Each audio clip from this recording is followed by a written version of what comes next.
Good evening, everybody. There we go. How's everybody doing? How were the tours? Pretty good, right? Really give you a clear picture about what the students have to deal with on a day-to-day basis.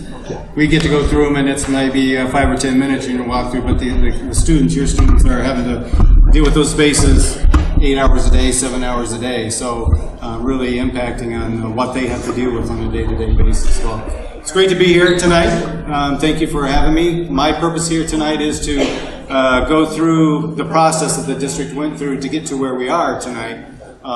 It's a long, drawn-out process. It wasn't something that just came up overnight. But it was probably about almost a year process to try to get to the answer where we came to, and we're asking the community tonight to answer the question for us to move forward with a new larger addition for this school district. With that, I'm going to get started. I'll probably go pretty quickly through it. Obviously, if you have any questions, please fill out the questions on the card, because we do have a lot of things that we have to get through tonight. We can't really answer questions during the presentation.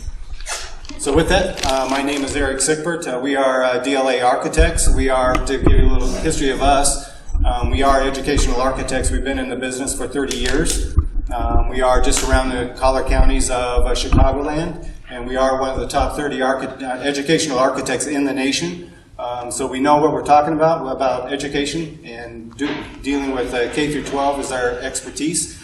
The district hired us to come and help them through the process. They had an older facility, and they wanted to have us come through and do what we call a facilities, educational master facilities plan. That's kind of a tool that school districts use all over the country to be able to determine, take an analysis of their existing buildings and facilities to determine what are the issues that they have to deal with so they can start planning for it. There was no preconceived ideas about what they were going to run into, but they wanted to find out what the problems were because they knew and they could tell by just walking through the buildings that there were some issues. So to be prudent and be very conscious about how to manage that, they hired us to come through the building and take a global look at everything to find out all the problems that they have so they can start budgeting for those issues and start trying to plan out the solutions to those. So that was the primary purpose of hiring us on board. What our facilities master plan, educational master plan includes isn't just taking a look at the existing facilities, which it does, but it also takes a look at the capacity of the existing building and also the utilization. Is the building being utilized to its full potential? Also, we take a look at the curriculum and how do the teachers want to be teaching, and do the facilities match within how those teachers want to teach within the space. So I'm going to go through that process, but obviously we throughout the night, and we'll end it with solutions and where we ended up with doing all the assessments. You obviously walked through the buildings, and you heard some of the information already. It was a 1955 building originally, and they had 5 additions subsequently since then. 2001 was the last addition. Part of that, though, is with all those additions, you get a conglomerate of different types of building types. As you can see in this building, in this space, you see a lot of wood. That building has to be built with different types of codes, and then the next building over, you might see just steel, or you might see concrete. That becomes problematic because each building addition has its own separate code, and you have to deal with it in a separate manner. So throughout the years, you start degrading the safety of the school just because the people that are working within the buildings and doing the repairs, they don't necessarily know school code. So that's one of the issues that they're facing. Site is always another big problem. As you can see, this is the site of the existing school. We have this existing school here, hard surface area, parking. We have Cumberland, and we have Foster Avenue, and then residential surrounding. Obviously landlocked. Not much room for expansion and or trying to put any additional buffer. Main issues of the site that we discovered was obviously you're surrounded by a high traffic area with small kids. That's not a good combination. If you ever come in on a student drop-off or pickup time, it's incredibly scary when you see all the cars happening, all the kids moving around. It's an incredibly difficult solution or difficult situation to be putting your kids into. So that was one of the issues that we discovered right away. And the other part is that Cumberland here is high traffic, really high traffic. And this school, when it originally was built for a walk-up school. Obviously that has changed throughout all the years. A lot of things change as years pass on. So now students can't, you know, I don't blame the parents not wanting the students to walk to school, so they drive them to school, and so that brings a lot of that traffic onto the school area. So those are one of the issues that we discovered as we were walking through. Existing building, all the different colors are the different additions that we talked about, last one being the mauve color, the 2001. Then it has the lower level. Won't go through that. You've seen the building, so now you kind of know what the building looks like. All right, so we'll start with the facilities assessment. What do we take a look at? We take a look at ADA, accessibility issues with the building. We take a look at life safety. What does life safety mean? Life safety means security. It also means fire and smoke and those kinds of things. So you heard about through the walkthroughs, the intercom systems. That's one of the safety issues that we take a look at. Obviously, theirs is outdated and it needs to be upgraded. And a lot of life safety systems, as we walked through the facility, found out that they needed to be updated just because the funding hasn't been available, has now gone way beyond their life expectancies on most of their systems, and so need to be upgraded. Operation and maintenance, that's just general wear and tear. The mechanical systems are old, hard to find the parts, those kind of things that were discovered.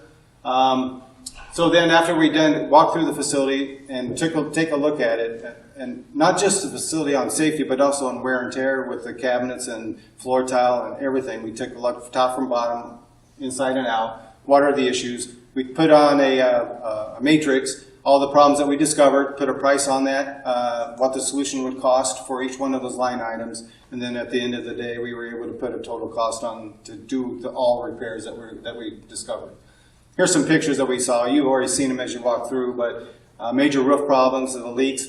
With the double roof, it becomes very problematic trying to trace out the leak. The existing roof on the top, the metal roof, has a lot of repair issues that they need. Their metal roofs, people think that they last forever, but they have gaskets and they have caulking joints that they have to be repaired. You subsequently keep on doing that. Eventually, this just doesn't work anymore, so you do need to replace the roof.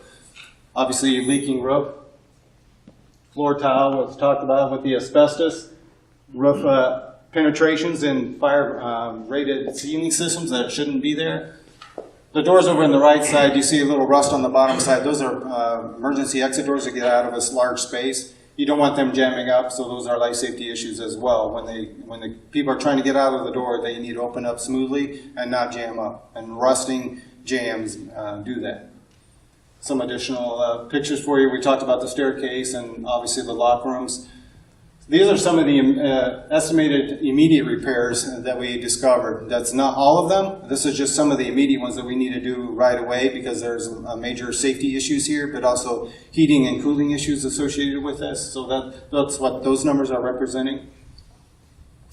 Part of our master plan was also to do a capacity study and a utilization study.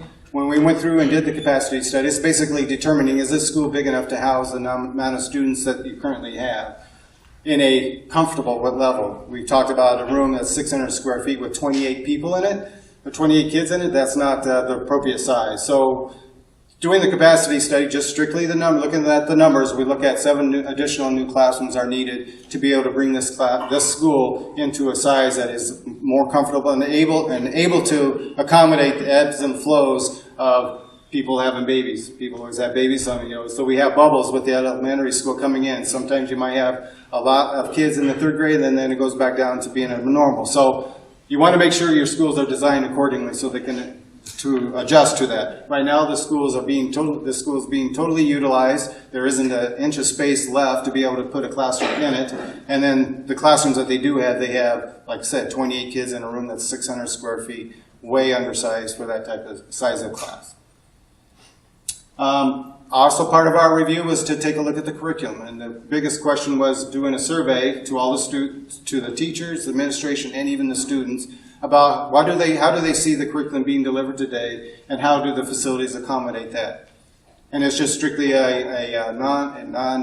didn't know who was responding to the survey. We just gave it all to the teachers so they can answer the questions freely. And what we discovered was that currently they're not able to deliver how they want to deliver the current curriculum that are being demanded of them in an efficient manner. They would really like to have a better space to be able to accommodate that. And the survey said about the facilities, it does not accommodate how they would like to teach within the classrooms, and it's a major a difference. 5 is about the max, and this is for how they would like the spaces to be versus how the spaces are currently, which is pretty dismal as far as what they have currently being able to teach the way they would like to teach within the spaces. So what that told us as being architects is gives us a clearer picture of how the teachers want to teach, how this district is, and how it operates as far as delivering curriculum, and is it old-fashioned curriculum, or is it the new curriculum that is being mandated and or demanded from school districts in the nation, basically.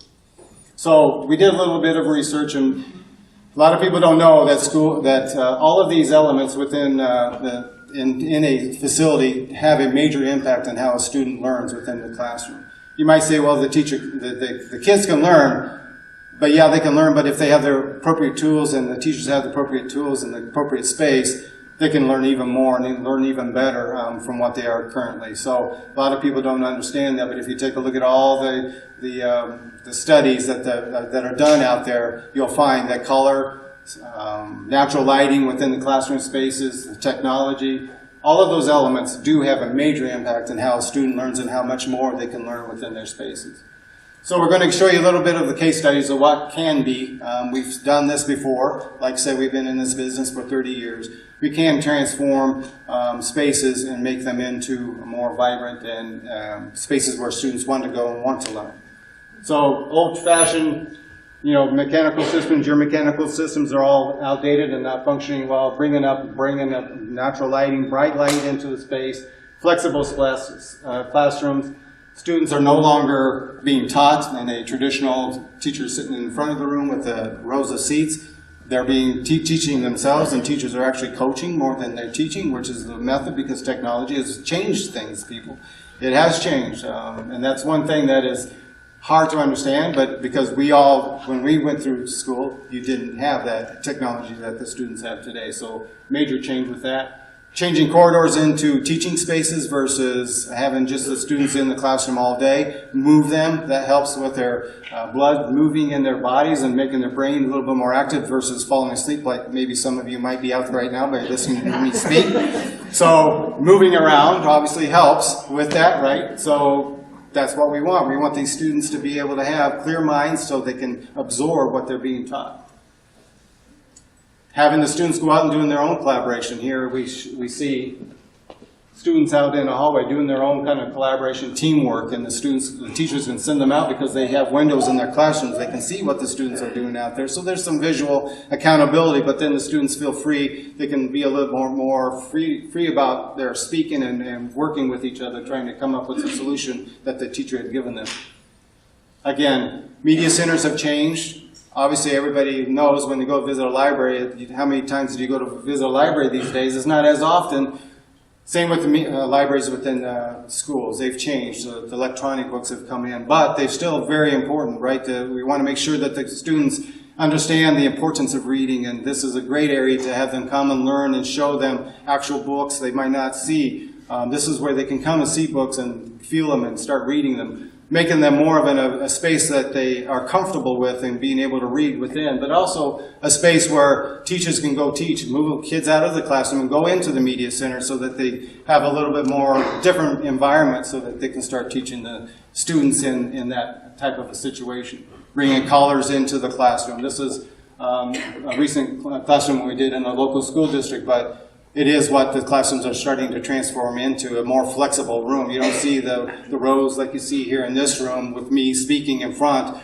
You see tables in a collaborative way, and the teachers walk around and they teach in that way. So it's different than how I, many years ago, were taught in a classroom. Again, bringing natural colors in. You can see the transparency from here to a classroom to the corridor. So that it gives students a little bit more breathing room. They don't feel like they're so confined within a space like in a prison. They have this visual release, and it definitely helps with the mental capacity, mental attention when the teachers are trying to teach.